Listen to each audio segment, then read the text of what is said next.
Hey everyone, my name is Yarrow and you're listening to the DIY Small Business Podcast.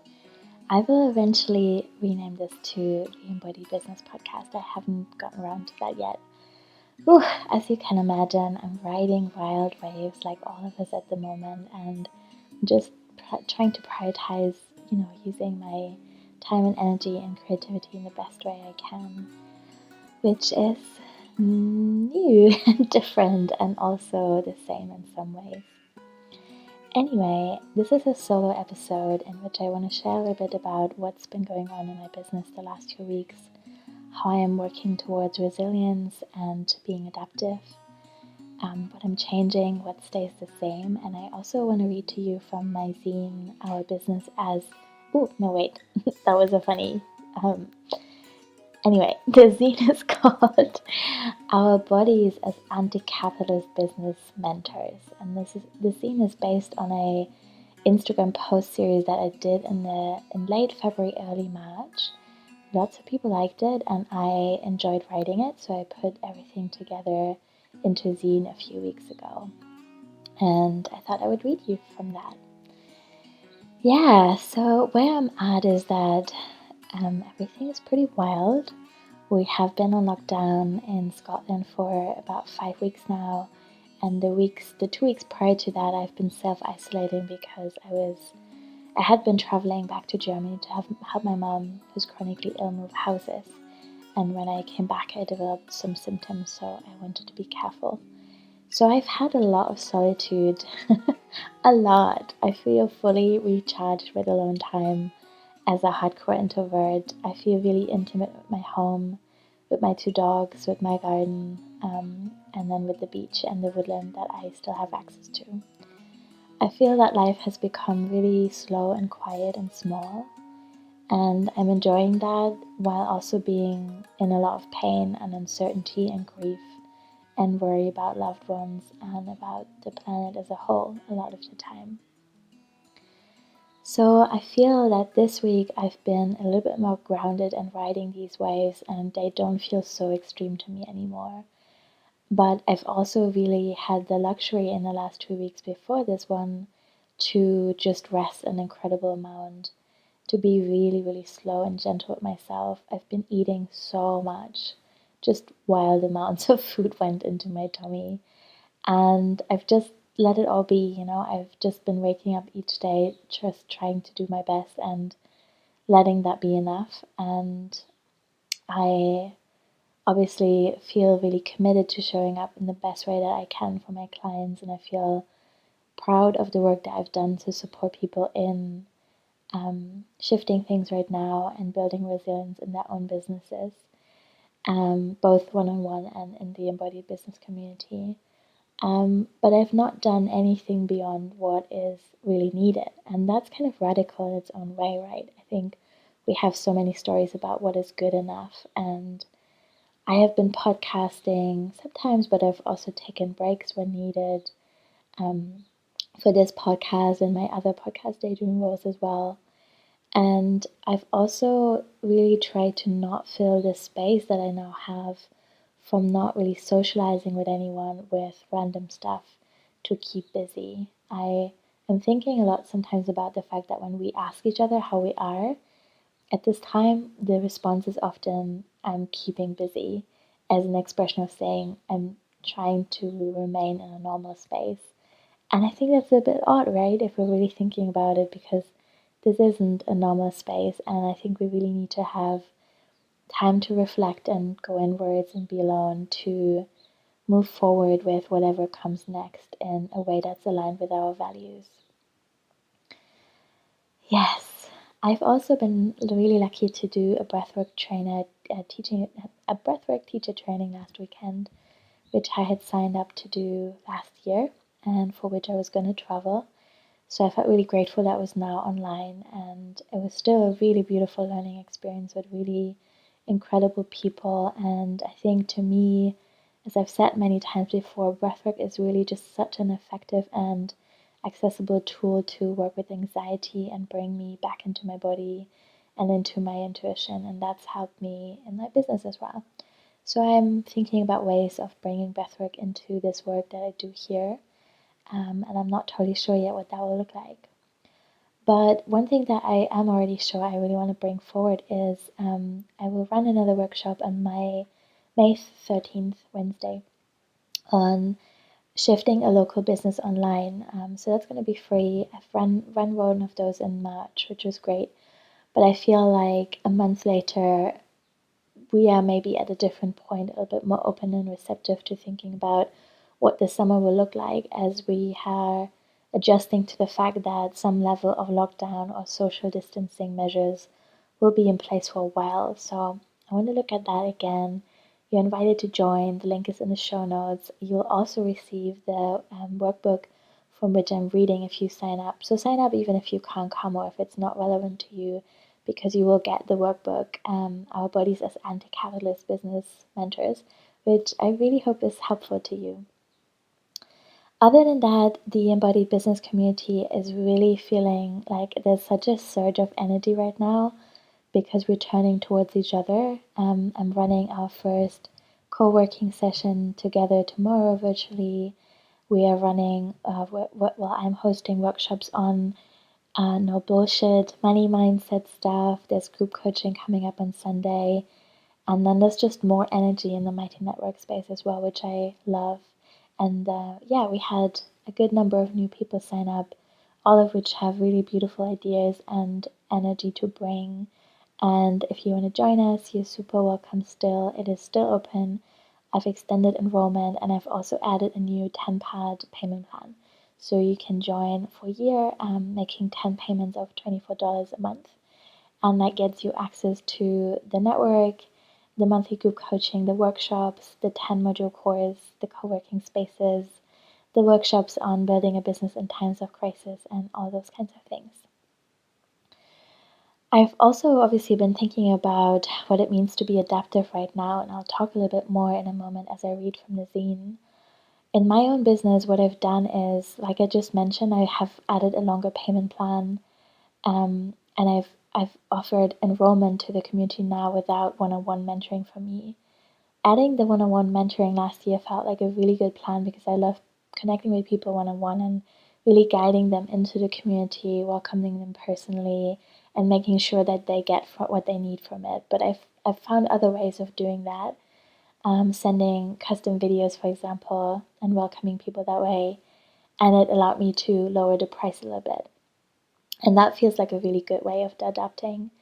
I've also put together a new smaller business mentoring program, which allows you to book just 3 sessions with me, and then have 3 sessions of tech and design support to implement. And that's specifically for people who had local practices and want to take things online right now as much as they can.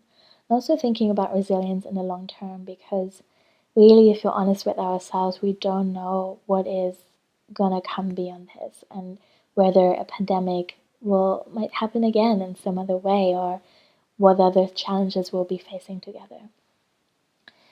In all of this, being adaptive and creative during difficulty, I keep coming back to my body, and it keeps affirming to me that this workbook that I wrote is really just like such a good representation of where I'm at in my business right now. I honestly never set out to become a business mentor. In fact, when I started my web design business, I was self-taught, and I was really annoyed with the industry of business mentoring or business coaching because it seemed very, very focused on just making as much money as possible. It seemed focused on replicating harmful ways of doing business and marketing in particular. And I didn't think that there was space for anything else. It felt so all-consuming, and I'm glad that over time I had a chance to work with different people, having different ideas and thoughts, and really giving me so much inspiration and space to be playful. And yeah, I just can't say enough how grateful I am.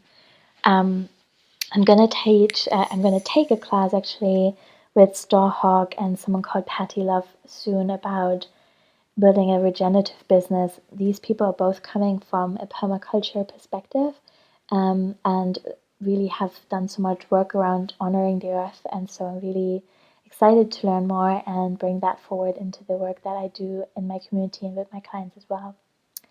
But now I want to read to you from the zine. So again, it's called Our Bodies as Anti-Capitalist Business Mentors. You can get it for free. The link is in the show notes. And what I'm reading now is the second chapter.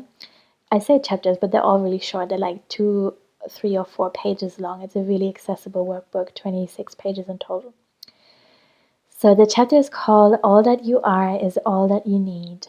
Sometimes I make potions for myself and others because they are beautiful, practical ways to reconnect with an idea or intention several times a day while literally taking them in. All that you are is all that you need is the one I'm finding particularly helpful at this moment, as it goes against so much of what we're being taught from the outside. As a teenager, my belief in my own not good enoughness was all-consuming. I was immersed in consumerism and had no idea how to name it.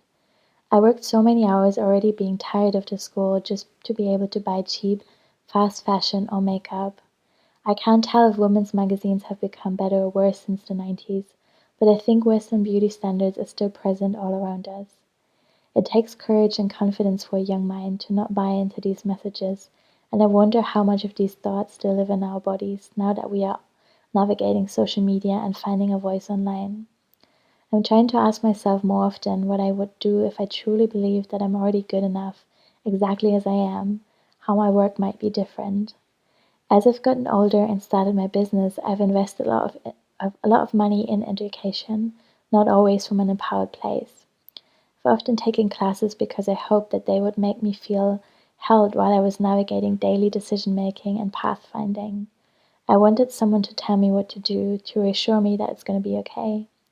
Sometimes I learned really useful stuff that way, and sometimes I just overstretched my budget out of insecurity. I want to explore the idea that my body is my home as well as a guidance system that I can always rely on, and that there is so much to learn simply by observing its rhythms. It feels soothing to think that there's this free resource that is really unique to me, and that I hold more wisdom that I can find online. I also want to communicate about my work in a way that does not make others feel inadequate or lacking in any way. My hope is to create spaces in which people reconnect with the things they already know, learn in togetherness with others, and find their own answers. Now, this is an invitation to practice, so each chapter ends with these little invitations to practice. Ask a friend to chat with you about the media and marketing messages you've been receiving throughout your life and how they have shaped you. Make a list of good and bad examples, if that feels good, and then talk about what it could look like to share your work in a way that's transparent and leaves people space to make empowered choices.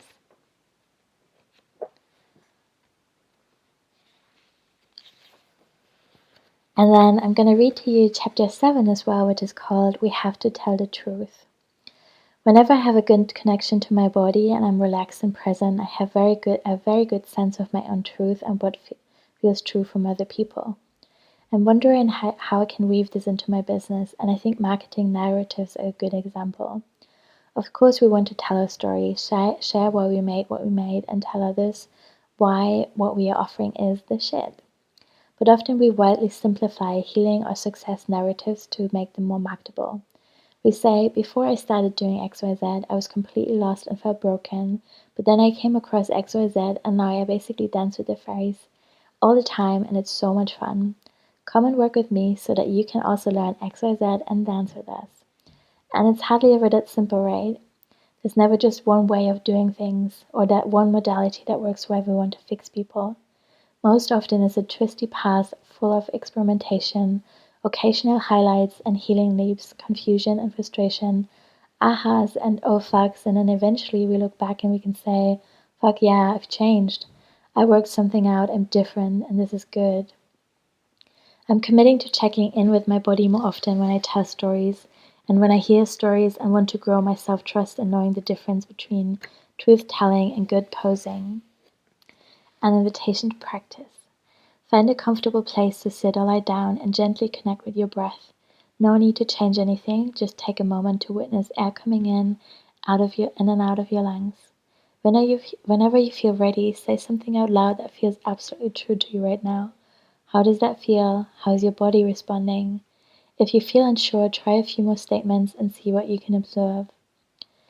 Next, return to your breath for a moment and then say something out loud that is absolutely not true. How is this feeling different? Take note and see if you can observe your body's reactions more often as you navigate day-to-day decisions in your business. I hope that felt helpful to listen to and that you might work with the whole workbook. You're super welcome to print that if you want to be off screen right now, which I know I am. And yeah, so thank you so much for listening. As always, please come to a free workshop if you like. Please let me know what else you would like to know about. Please book a free call if you're interested in working with me one-on-one. I have capacity for tech support and mentoring and web design over the summer. And then maybe a little bit even in May. So yeah, I'd love to hear from you. Thank you so much.